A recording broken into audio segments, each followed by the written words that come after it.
Hola chicos, bienvenidos a la clase correspondiente al tema virus herpes. Esta es la última clase que vamos a tener de virus. La siguiente ya vamos a pasar a hongos para terminar con parásitos.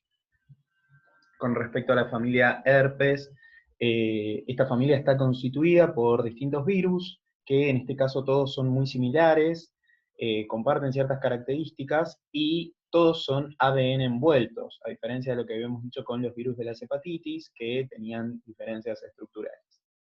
La característica más importante y común de los virus herpes es que son virus que tienen la capacidad de generar infecciones persistentes, es decir, que una vez que ingresan a un organismo, van a persistir en distintas células del mismo. La mayoría va a producir infecciones primarias, es decir, en el momento en el cual la persona es infectada. Otros van a cursar en forma asintomática, de manera tal que el virus está en el organismo, pero no genera síntomas. Y bueno, la característica común es que, como les dije, persisten en distintas células del organismo. Cuando esta persona se expone a lo que se conoce como estímulo reactivante, se vuelve a activar la replicación viral, causando distintas manifestaciones clínicas que generalmente van a tener un curso distinto al de la infección primaria. Pero como les decía, hay algunos casos en los cuales estos virus no generan una infección sintomática al principio. Es decir, la persona está infectada, pero cursa en forma sintomática, el virus descansa, hace ese periodo de latencia en distintas células del organismo, la persona se expone a un estímulo reactivante y puede hacer tranquilamente un rebrote de la infección. Pero bueno, lo más frecuente es que sí hagan infecciones clínicamente detectables desde el principio del contacto con el mismo. Los estímulos reactivantes son distintos, tales como fiebre, cambios hormonales, traumatismos, exposición a rayos ultravioleta, estrés e infecciones diversas. Yo siempre les digo que en las infecciones virales siempre va a tener un papel muy importante el sistema inmunológico del huésped. ¿Sí? Entonces, los virus, particularmente los virus que tienden a persistir en una célula, por ejemplo, los virus de la hepatitis B, C y los virus herpes, son virus que van a estar en una relación constante, en una interacción constante con el sistema inmunológico del huésped. Cuanto más débil sea el sistema inmunológico del huésped, más libre le quedará el camino al virus para cumplir con su efecto citopático. Más probable va a ser la reactivación y más clínicamente deletérea va a ser esa reactivación. Bueno, empezamos con lo que son los virus herpes simple, 1 y 2. En general, uno tiende a decir que los virus herpes de tipo 1 infectan del ombligo para arriba. Esto es una mnemotecnia muy burda, por supuesto, ¿no?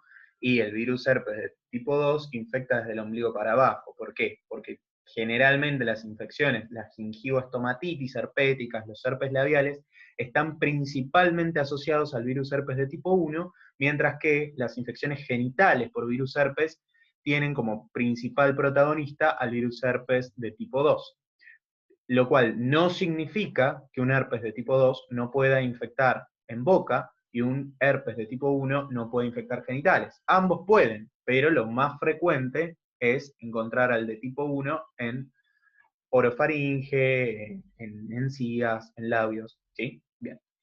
Entonces, con respecto a la epidemiología, son virus que tienen una distribución universal, son infecciones muy frecuentes, a nivel de que 1/3 de la población mundial está infectada. Hay personas que tienen infecciones recurrentes y otras que no. Insisto y voy a insistir durante toda la clase, relación entre el huésped, entre el sistema inmune del huésped y el agente causal de la infección. ¿Quiénes son los que van a tener infecciones recurrentes, reactivaciones frecuentes? Y seguramente una persona cuyo sistema inmunológico no fue capaz de responder correctamente a el virus herpes, ¿sí? Bien, por lo general los herpes simples van a generar infecciones que no son graves, ¿sí? que son autolimitadas, pero que van a recurrir. Con respecto a la patogenia, se inocula en piel y mucosas. Esto no lo mencioné, la transmisión se da por contacto directo, ¿sí? A través de mucosas o de lesiones en piel.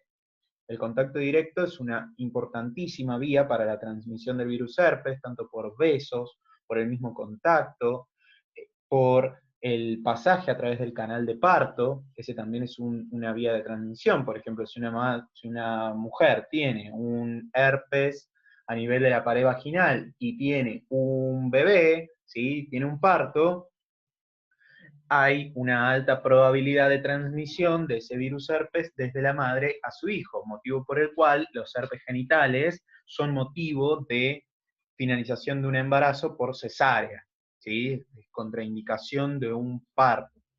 Bien, volvemos acá, la patogenia. Se inocula a través de la piel y de las mucosas, se replican las células epiteliales, tiene un periodo de incubación de 4 a 6 días. Conforme avanza su replicación se produce lisis celular, o sea, ese es el efecto citopático del virus, destruir células, ¿sí? De manera tal que esa destrucción celular y la inflamación local que la misma lisis celular generan van a dar como resultado las famosas vesículas herpéticas, que son vesículas, ¿sí? Es decir, básicamente pápulas con un contenido en su interior, un contenido líquido, son papulitas chiquititas, ¿sí? Acuérdense que las vesículas son chiquititas, no como las ampollas, y tienen una base eritematosa, ¿sí?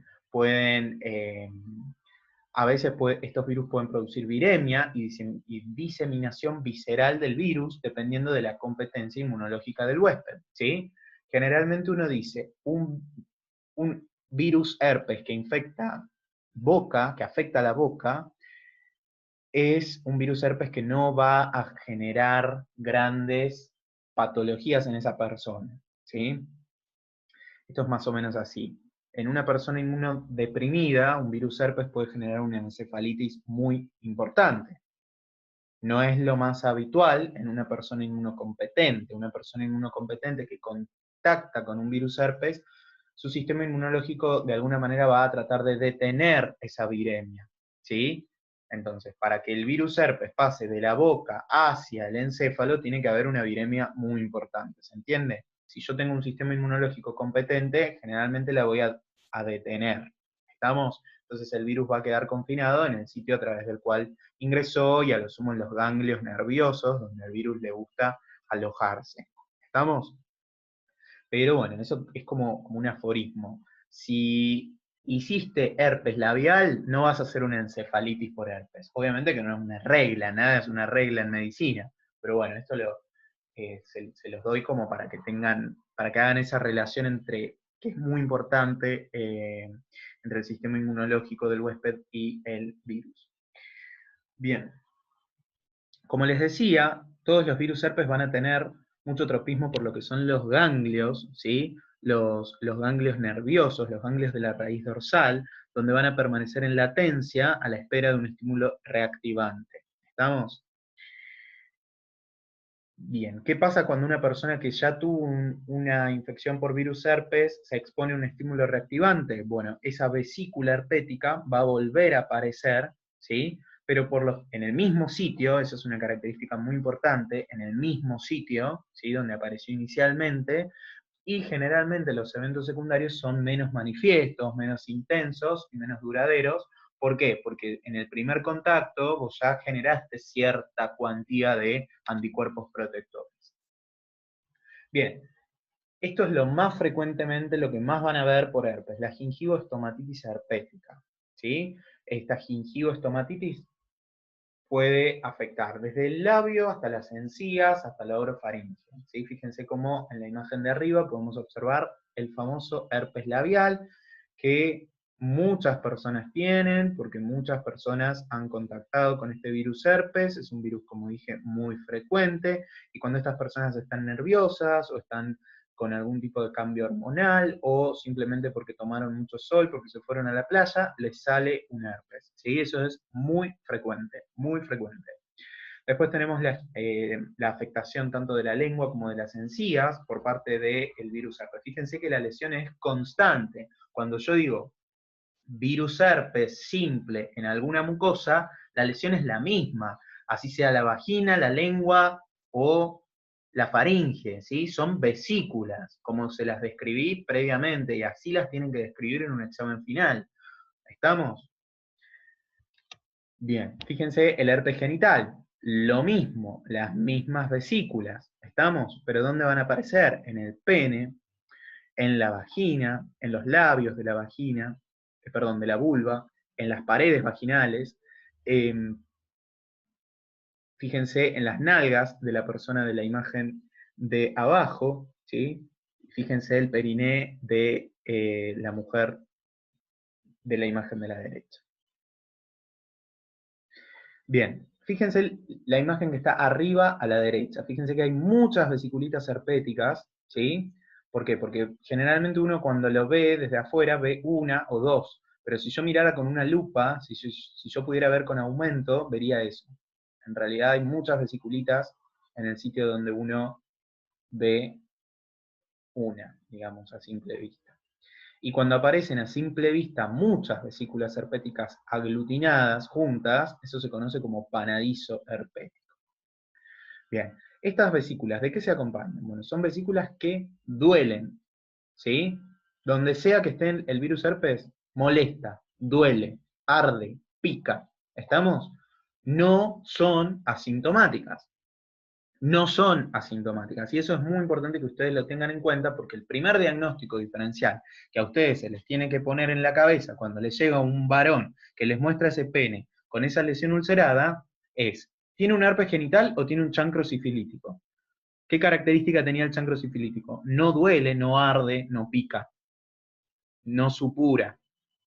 ¿Sí? Acá en el herpes sí puede llegar a salir, no es supuración, pero sí es un pequeño exudado de color transparente, ¿sí? Que en el chancro sifilítico no lo vamos a tener. Además, esta persona se va a quejar de dolor, de ardor, molesta. ¿Estamos?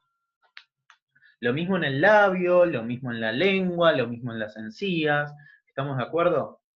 Eso es algo muy importante. A veces las infecciones herpéticas se acompañan de síntomas sistémicos, tales como fiebre, ¿sí? Malestar general. Generalmente estas vesículas herpéticas, tanto producidas por virus herpes de tipo 1 como de tipo 2, van a durar una determinada cantidad de días. Generalmente en el primer contacto duran 2 semanas. ¿eh? Entre 1 a 2 semanas, y como les dije anteriormente, las reactivaciones van a ser menos potentes y menos duraderas. ¿Estamos? Y otra cosa que les quería comentar es que el virus herpes de tipo 2, es decir, el que genera mayormente infecciones genitales, es el que se asocia a mayor recurrencia. Bien, después podemos tener también lo que se conoce como queratitis herpética, es decir, una infección de la córnea producida por el virus herpes. La encefalitis herpética, que se va a producir principalmente en personas que tengan algún tipo de inmunodepresión, ¿sí? Básicamente la encefalitis es la inflamación del cerebro. Generalmente las encefalitis son producidas por virus herpes.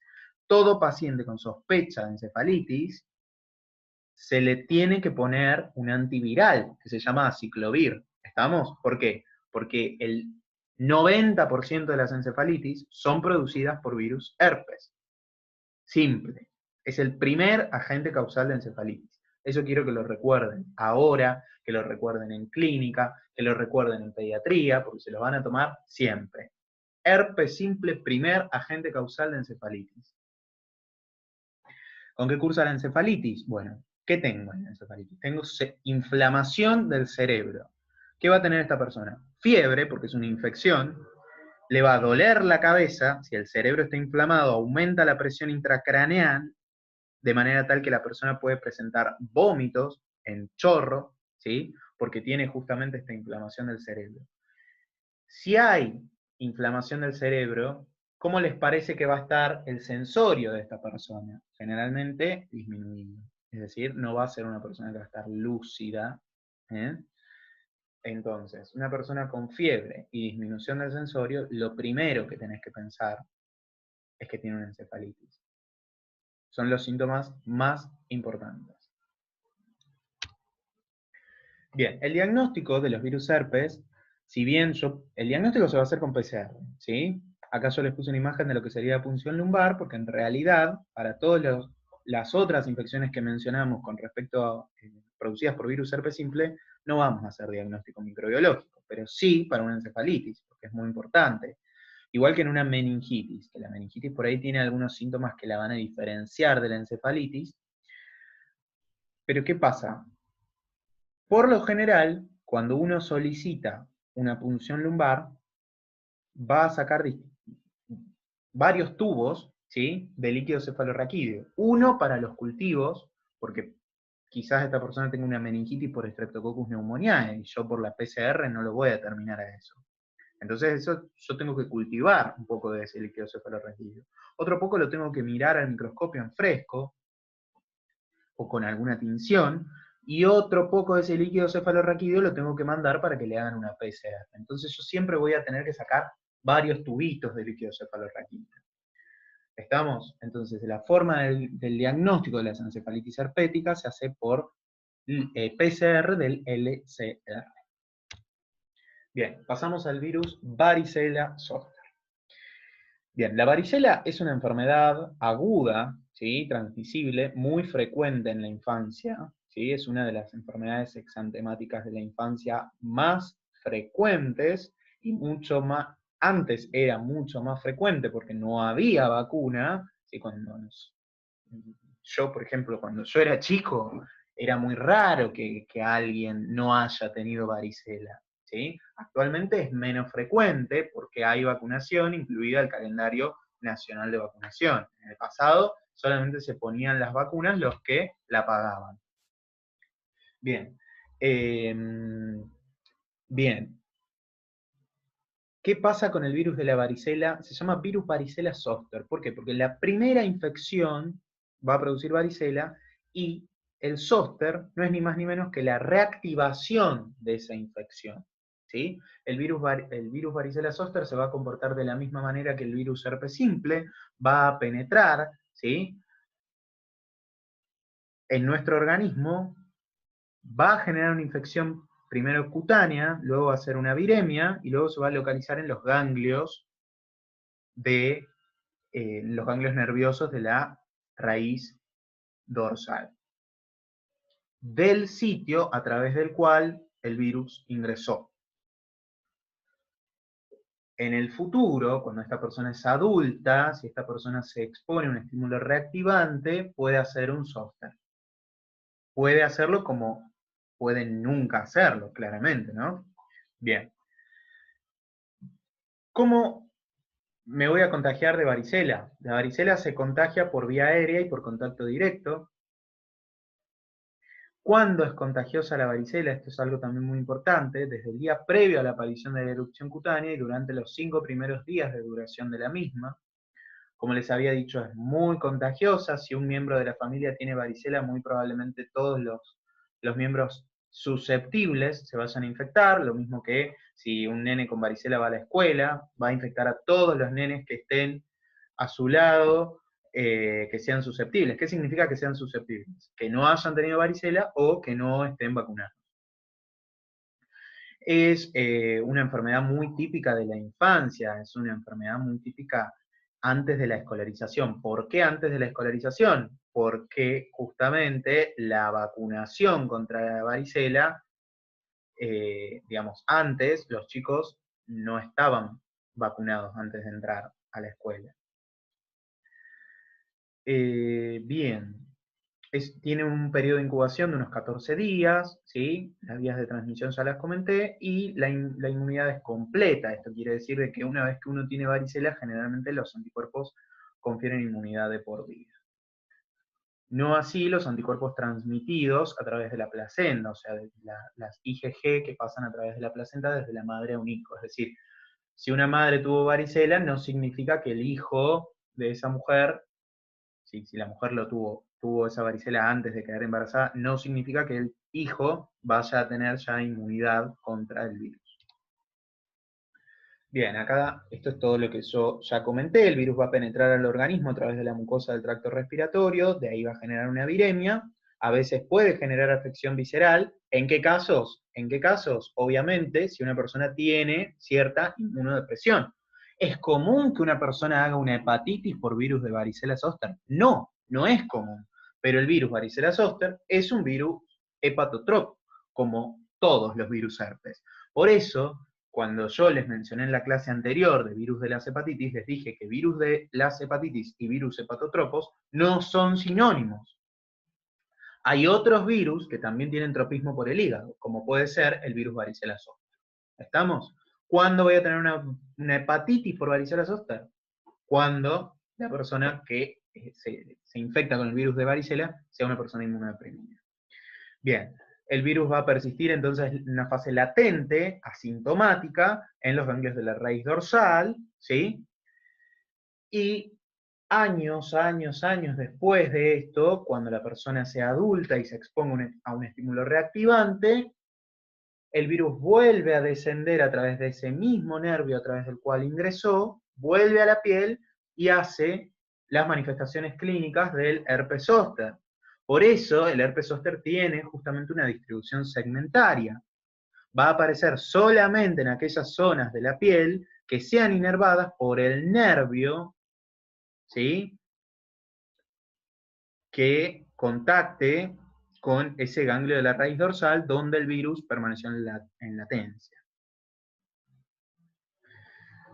Por eso se dice que la distribución del herpes zóster es segmentaria o es metamérica. Bien, entonces clínicamente la varicela se va a presentar de esta manera. Lo que quiero que tengan muy en cuenta, porque se los van a preguntar ahora en pediatría, más en pediatría por supuesto, es cuándo infecta la varicela, qué síntomas además del exantema voy a tener, cuándo el chico puede volver a la escuela, ¿sí? Esas son preguntas muy frecuentes. Bueno, ¿cuándo contagia? Ya dijimos que un día antes de que aparezcan todas estas lesiones en la piel y hasta 5 días de que aparecieran. Entonces, ¿cuáles son las lesiones elementales de piel que ustedes estudiaron en un P4 que van a aparecer en la varicela? El orden es el siguiente. La varicela arranca con máculas eritematosas que se terminan convirtiendo en pápulas. Tienen que saber definir todo esto, ¿no? Acuérdense que las máculas son manchas en la piel, las pápulas son elevaciones circunscritas de la piel, las vesículas son pequeñas elevaciones circunscritas de la piel con contenido líquido en su interior, chiquititas, ¿sí? Chiquititas, que miden menos de medio centímetro. Esas vesículas se van a romper, ¿sí? Y van a quedar pequeñas úlceras que se van a cubrir de una costra. Entonces, todas esas lesiones ustedes tienen que saber el orden en el cual van a aparecer en la varicela y saber definirlas. Entonces, fíjense que el chico va a arrancar, pongámosle que el día 1 arranca con esas máculas, ¿sí? Una oleada de lesiones. ¿Dónde van a aparecer principalmente estas lesiones? En el tronco. Tiene una distribución centrípeta, es decir, que no tanto en la cara, no tanto en los miembros, mucho en el tronco. Bien. Arranca el día 1 con las máculas. El día 3, más o menos, se produce una nueva oleada, ¿sí? O el día 4, por ejemplo. Día 3, día 4, una nueva oleada de máculas. ¿Qué va a pasar con las máculas que arrancaron el día 1? Ya no van a ser máculas, van a ser, por ejemplo, vesículas. Entonces, el día 4, yo miro a este niño y me voy a encontrar con máculas, con vesículas y con alguna que otra úlcera, porque esas vesículas se rompen. Entonces voy a encontrar 3 tipos de lesiones distintas. Por eso se dice que la varicela es una dermatosis pseudopolimorfa, porque uno la ve a simple vista y el chico tiene un montón de lesiones, pero en realidad es la misma lesión en un estadio evolutivo distinto. Una dermatosis polimorfa, verdaderamente polimorfa, es aquella que se va a presentar siempre con distintas lesiones, ¿sí?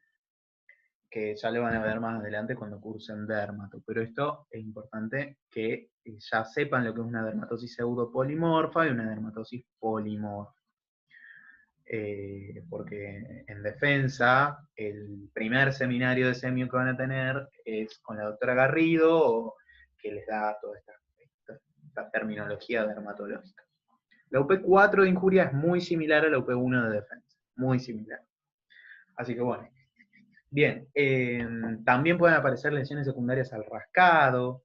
¿Qué otro compromiso puede haber? Compromiso orofaringeo, o sea que el chico puede hacer una faringitis, dolor de garganta, conjuntivitis, fiebre, ¿sí? Fiebre, y generalmente el rumor que a uno le dicen es que la varicela en el adulto es más grave. Bueno, es cierto. En los adultos es más frecuente encontrar síntomas generales, mucha fiebre, mucho dolor muscular y demás. Bueno, y esto es el software. Fíjense cómo aparecen todos estos panadizos de vesículas en una distribución metamédica. Por eso también se lo llama culebrilla y está el famoso mito urbano de que si todas estas lesiones, todas estas vesículas te dan la vuelta al cuerpo, te morís. Ese es el mito urbano, digamos. Lo cual es bastante imposible, digamos, porque es, como dijimos antes, la distribución es metamédica. Entonces, este ganglio de la raíz dorsal no inerva la piel en este caso, de la zona pectoral del otro lado. Entonces es imposible que literalmente las lesiones den toda la vuelta. Pero sí es verdad que van expandiéndose. Quizás hoy yo veo a este paciente así, pero si yo lo veía ayer tenía mucho menos y más hacia el centro del cuerpo. Se les fue expandiendo hacia afuera como si fuera en un semicírculo, pudiendo probablemente también afectar toda la zona escapular izquierda. Generalmente el zóster es una afección muy dolorosa porque cursa con mucha neuritis, es decir, hay inflamación de los nervios. Imagínense, si los nervios sensitivos están inflamados, duele muchísimo. Las neuritis duelen mucho. ¿Estamos? Bien, ¿cómo voy a diagnosticar una varicela o un zóster? Lo más importante es la clínica, ¿sí? Es muy característica la clínica, pero si me quisiera servir de un diagnóstico microbiológico, lo que voy a utilizar es la serología. ¿Podría hacer PCR? Sí, por supuesto, se puede hacer PCR, pero en ningún lado vas a hacer una PCR para una varicela ni para un zóster. A lo sumo, una serología. La vacuna existe, es una vacuna virus atenuado y está incluida en el calendario nacional de vacunación, lo cual significa que es una vacuna obligatoria y gratuita para niños de 15 meses de edad. Bien, pasamos al siguiente miembro de esta familia de virus herpes, el virus de Epstein-Barr, que es el famoso virus de la mononucleosis infecciosa, también conocida como enfermedad del beso. Es un virus que también es muy frecuente, es ubicuo en las poblaciones humanas, o sea que tiene una distribución universal. Es un virus que a muchas personas le genera infecciones asintomáticas, de manera tal que hasta el 95% de los adultos en algún momento de su vida contactó con el virus de Epstein-Barr. Es un virus que tiene una apetencia muy importante por los linfocitos B. ¿Estamos? Ese va a ser el blanco de este virus. Y fíjense, mononucleosis, ¿qué significa? Así como si yo digo leucocitosis, significa que una persona tiene muchos leucocitos porque por algún motivo hay una replicación importante de los nidos blancos, es decir, de los sitios de la médula ósea donde se producen los glóbulos blancos. Si estoy hablando de una mononucleosis, estoy haciendo referencia a que los monocitos y los linfocitos son grandes y muchos. ¿Estamos? Eso significa mononucleosis. Bien, la transmisión del virus de la mononucleosis infecciosa o virus de Epstein-Barr se da principalmente por la saliva, por contacto directo. Por eso se la llama enfermedad del beso y por eso es muy frecuente en los adolescentes, no solo porque se besan, sino por también una cuestión de que comparten mucho vasos, espacios muy cerrados. En realidad, el espacio muy cerrado no tendría mucho que ver porque no es un virus que se transmita por gotitas de flush, no tiene una transmisión respiratoria. Como les dije, necesita un contacto estrecho, un beso, un compartir directamente una bombilla, compartir directamente un vaso, lo cual por ahí es más frecuente en población adolescente. La mayoría de las infecciones por virus de Epstein-Barr son asintomáticas. Acá tenemos un poquito de lo que es la patogenia de esta infección. Fíjense que, como les dije, penetran los linfocitos B, ¿sí? A través de la molécula CD21, que es básicamente un receptor para el virus. Y fíjense que cuando el virus ingresa, activa lo que se conocen como EBNA, que son antígenos tempranos, ¿sí? Del virus de Epstein-Barr. A su vez, estos activan a unas proteínas de membrana codificadas por el virus de Epstein-Barr y otras moléculas que regulan la multiplicación de las células linfoides B, o sea, de los nidos de linfocitos B en la médula ósea. Eso es muy importante, ¿sí? Es muy importante saber cuando un virus se mete con la replicación celular. Esto se los digo en una forma más burda, más criolla, para que ustedes lo entiendan. Porque yo también lo entendía así en su momento, por supuesto. Cuando un virus se mete con la replicación celular, cuando un virus interfiere con la regulación de la replicación de un determinado tipo de células, de un determinado conjunto de células, es un virus oncogénico. Es un virus que tiene una posibilidad de generar tumores, de generar mutaciones. ¿Por qué? Porque si me estoy metiendo con la replicación celular y estoy de alguna manera trastornando los mecanismos normales que regulan la replicación normal de esas células, esa replicación va a fallar. Entonces, el ADN de una célula que debería replicarse se va a replicar mal. Y la nueva célula va a tener un ADN fallido, que es lo que conocemos como mutaciones, lo que estudiábamos en primer año, porque todos estudiamos del blanco, todos leímos el blanco. Bueno, eso es una mutación, y generalmente, para que haya una mutación, tiene que haber una alteración de los mecanismos que regulan la replicación celular de un determinado grupo de células. Por eso el virus del HPV genera cáncer de cervix, porque altera a las células de la capa basal del cervix. ¿Estamos? Justamente las que se replican. Bueno, acá pasa algo parecido. Bien, ¿cómo responde nuestro sistema inmunológico al virus de Epstein-Barr? En forma vigorosa, es decir, muchos anticuerpos. ¿Cuáles son los anticuerpos que vamos a encontrar? IgM e IgG, anticápside, o sea, los BCA, y los antinucleares, EBNA, ¿sí? Así como anticuerpos heterófilos, que son anticuerpos que tienen la capacidad de reaccionar con antígenos que se encuentran en la superficie de los glóbulos rojos de carneros. Ahora vamos a hablar un poquito de esto. Bien, entonces, como les dije, el virus de Epstein-Barr es un virus oncogénico que se asocia a los linfomas, ¿sí? Los linfomas son básicamente tumores primarios del tejido linfático. Esto lo van a ver mejor en defensa. No sé qué apreté. Bien. ¿Dónde está? Acá. Bien.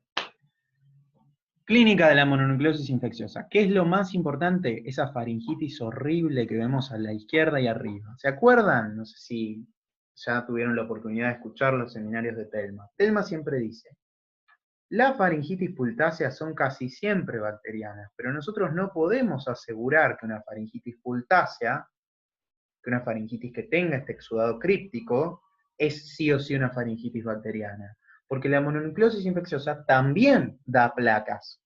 ¿Estamos? Entonces, no es 100% fiable ese criterio clínico de decir, oh, faringitis con placas es bacteriana. ¿Estamos de acuerdo? Bien. ¿Qué más vamos a tener? Otra característica muy importante de la mononucleosis son las adenopatías. Las adenopatías en la mononucleosis son principalmente cervicales, pero puede haber adenopatías generalizadas.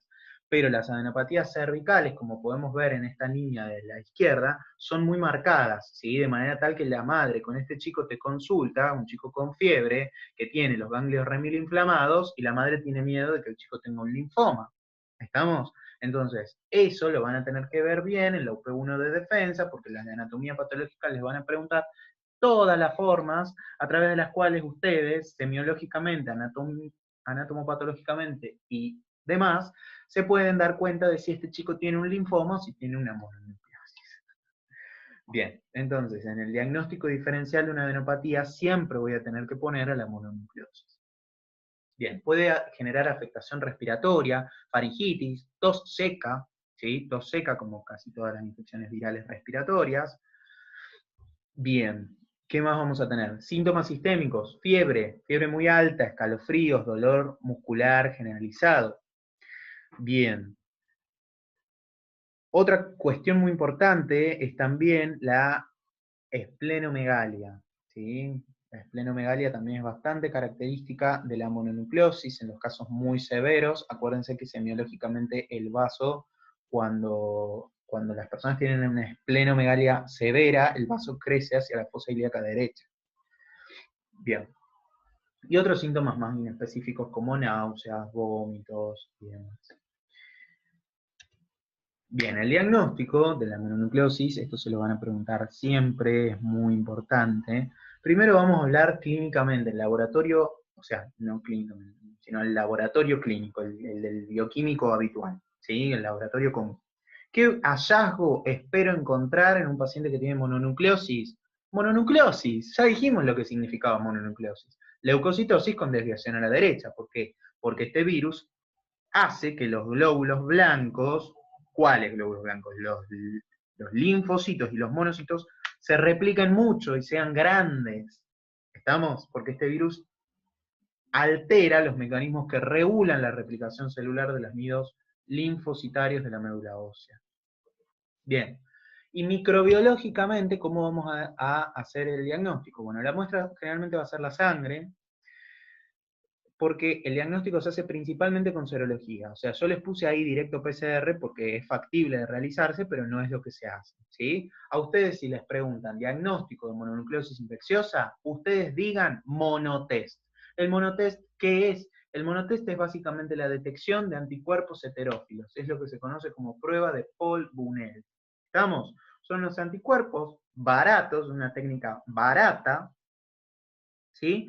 Que tiene una sensibilidad y una especificidad que es satisfactoria para la detección de mononucleosis, principalmente en pacientes jóvenes, adultos jóvenes, sanos, es decir, no HIV positivos, no pacientes con cáncer, no pacientes con patologías reumatoideas y demás, porque por ahí en esas patologías sí puede dar algún tipo de falso positivo o falso negativo el monotest. ¿Estamos? Pero en una persona sana, siempre con lo que voy a arrancar es con el monotest. Después tengo todas estas serologías, todos estos anticuerpos que puedo buscar, ¿sí? En una persona con mononucleosis. Pero siempre el monotest. Yo quiero que se queden con eso, porque eso eso les van a preguntar. Se los digo hoy, después de haber cursado injuria, defensa y haberme roto la cabeza tratando de acordarme todos estos anticuerpos, cuándo uno, cuándo el otro, porque fíjense que hay algunos como los early antigens, que los vamos a poder encontrar al principio, y los EVNA, que los vamos a poder encontrar recién cuando pasaron muchas semanas, o sea que no me van a servir para el diagnóstico en agudo. No interesa eso, ¿sí? Les van a tomar el monotest, es lo que se hace. Por eso ahora les voy a explicar un poquito en qué consiste, porque esto se los había dicho antes. El monotest o prueba de Paul-Bunel básicamente consiste en lo siguiente: los anticuerpos que nuestro cuerpo genera contra este virus son anticuerpos que también van a reaccionar con antígenos de los glóbulos rojos de los caballos o de los carneros, ¿sí? Entonces, si yo hago contactar alguno de estos antígenos de caballo o carnero con la sangre de una persona que tiene anticuerpos antivirus de Epstein-Barr, la prueba va a dar positivo. Estamos en una prueba muy barata, porque imagínense que hematíes de caballo es fácil de conseguir, digamos, no es una cosa muy difícil. Entonces, a partir de eso se realizan los kits, los antígenos. Entonces, básicamente, eso es lo que quería que supieran. Esta es una prueba muy útil para el diagnóstico de mononucleosis aguda. Bien. Pasamos la página, seguimos. Citomegalovirus. El citomegalovirus es un virus que generalmente va a dar infecciones asintomáticas. Es un virus que en el cual vamos a tener que hacer una división. Personas inmunodeprimidas, personas inmunocompetentes. ¿Sí? Bien. La transmisión es parenteral, puede ser vertical también, o sea, de mamá a feto, o bebé, por la lactancia también. Acuérdense que la transmisión vertical es de madre a cría, ¿eh? Y horizontal a través de la saliva, a través del sexo, ¿sí? Hay muchas vías de transmisión para el citomegalovirus. Bien, vamos a hacer una división entonces entre lo que es el citomegalovirus en un inmunocompetente, en quien rara vez va a generar enfermedades evidentes, por esto yo les decía recién que muchas veces va a ser asintomático, pero en una persona inmunodeprimida es muy probable que el virus haga una reactivación, porque el virus siempre va a permanecer latente, va a permanecer de por vida, así la persona sea inmunocompetente o inmunodeprimida, pero ¿quién va a hacer la reactivación? Y el inmunodeprimido. Un inmunocompetente no suele hacer una reactivación de una infección por citomegalovirus. Y bueno, fíjense que es un virus tan ubicuo, que va a tener muchas localizaciones en nuestro organismo, en muchas células, de manera tal que cuando se reactiva, las manifestaciones clínicas, que sean, como dije, en inmunodeprimidos, son muy variadas. Retinitis, meningitis, encefalitis, neumonitis, miocarditis, enteritis, típica la enteritis por citomegalovirus en pacientes con SIDA, es una enfermedad marcadora de SIDA, esofagitis por citomegalovirus, otra enfermedad marcadora de SIDA, vasculitis, hepatitis, adrenalitis y pancreatitis. Fíjense que diversas, muy diversas, porque es un virus ubicuo, no como el virus herpes simple o el varicela que solamente hacía esa latencia en los ganglios de la raíz dorsal. Acá estamos hablando de un virus que puede permanecer latente en casi cualquier célula del organismo, ¿sí? Clínicamente, bueno, vamos a dividirlo en tres. En bebés que nacen infectados con el citomegalovirus, es decir, hijos de madres que se infectaron durante el embarazo, principalmente en el primer trimestre, son chicos que van a nacer con microcefalia principalmente y calcificaciones intracerebrales. Esas son las características más importantes que vamos a poder encontrar en un recién nacido con CMV. La microcefalia y las calcificaciones intracerebrales son casi factores constantes.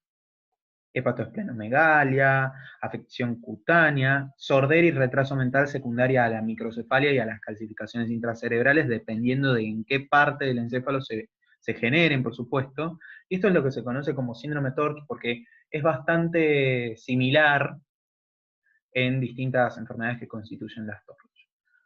Bien, cuando esta infección se produce en inmunocompetentes, el citomegalovirus puede generar un síndrome mononucleósico, es decir, una mononucleosis, con la clínica que les mencioné un par de diapositivas atrás, pero producidas por citomegalovirus, o bien ser una infección asintomática nada más. Obviamente el monotest va a ser negativo, pero también vamos a tener la similar desviación a la derecha del hemograma. Bien, y por último, en pacientes inmunodeprimidos, todo lo que ya habíamos comentado, ¿sí? Esofagitis, encefalitis, afectación cutánea, afectación ocular, etc. El diagnóstico del citomegalovirus se va a hacer por PCR o por serología. La muestra va a depender del sitio donde se encuentre la infección. Bien, pasamos al virus herpes de tipo 6, que es lo que el agente causal de la enfermedad conocida como roceola, sexta enfermedad o exantema súbito. Fíjense, este niño, la roceola o sexta enfermedad es una enfermedad muy frecuente en la infancia también, es una exantemática muy frecuente de la infancia, muy de pediatría esto. Bien, la transmisión se da por saliva, es muy frecuente, casi el 100% de la población adulta tiene anticuerpos, ¿sí? Es un virus linfotropo, es decir, que va a tener tropismo por los linfocitos. Fíjense la cronología de los eventos en la sexta enfermedad porque es clave, es muy importante para poder entender y para poder diagnosticarla. Es un chico que arranca con fiebre alta, 40 grados de fiebre, con posibles convulsiones febriles. ¿Por qué? Porque se sabe que el virus herpes 6 se asocia a las convulsiones febriles. Es un chico que arranca con fiebre, hace 3 días de fiebre y le baja la temperatura. Eso se conoce como defervescencia. Esa defervescencia coincide con la aparición del exantema. ¿Cómo es el exantema? Máculo-papular, o sea que van a ser máculas, o bien pápulas, morbiliforme. ¿Qué significaba morbiliforme? Que deja áreas de piel sana entre las lesiones. No es toda la piel roja. Bien. Rosado y generalizado. ¿Cuánto tiempo va a durar esta erupción? 2 horas a 2 días, más o menos. Por eso se llama exantema súbito. Aparece y desaparece. Y acuérdense que siempre la defervescencia coincide con la instalación del exantema. Cuando hay fiebre, no hay exantema. Si tiene fiebre y exantema, no tiene roceola. ¿Estamos? Bien, obviamente, como todas las infecciones producidas por los virus herpes, ¿en quiénes van a ser más graves? En inmunodeprimidos. ¿Y qué puede generar? Encefalitis. El diagnóstico se va a hacer con serología. Los títulos aumentan mucho durante las reactivaciones, lo cual hace que la serología sea un buen método para el diagnóstico de esta infección. Y por último, tenemos el virus herpes 8 o virus herpes SK. Este es el virus, ¿por qué se llama SK? Por el sarcoma de Kaposi. Básicamente el sarcoma de Kaposi es un tumor vascular, ¿sí? Que se manifiesta en la piel o a veces se manifiesta en el paladar, en distintas partes del cuerpo, pero es un virus, es un tumor vascular, ¿sí? Por eso es un sarcoma. Es un tumor maligno que es también una enfermedad marcadora de SIDA. Es decir, casi el 100% de las personas que tienen sarcoma de Kaposi son personas HIV positivas en estadio SIDA. Y se sabe que el 100% de las personas que tienen sarcoma de Kaposi no solo tienen HIV, sino que tienen también infección por virus herpes 8. Entonces se lo asocia mucho. Y por eso se lo llamó virus herpes SK. Eso es lo que tienen que saber con respecto a este virus. Así que bueno, creo que hablé un montón sobre virus herpes, así que espero que se haya entendido. Quiero que cualquier duda que tengan, no duden en mandarme. Espero que estén estudiando. Y nada, un saludo a todos.